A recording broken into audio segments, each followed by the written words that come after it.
Hello friends, welcome back to the new video guys. In this video guys, I am going to show you guys hotspot setting in your Samsung phone device. In this video guys, I will show you guys how can you change your hotspot device name in your Samsung phone. Guys, you want to change your hotspot device name in your Samsung phone. So guys, how can you change? And guys, in this video, I will show you, I will tell you guys how can you change it.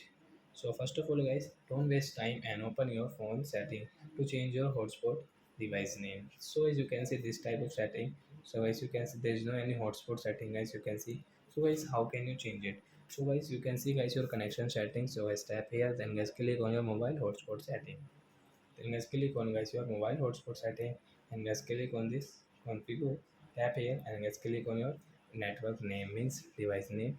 So guys tap here, and guys I will change into guys my name. So guys we will change into our name.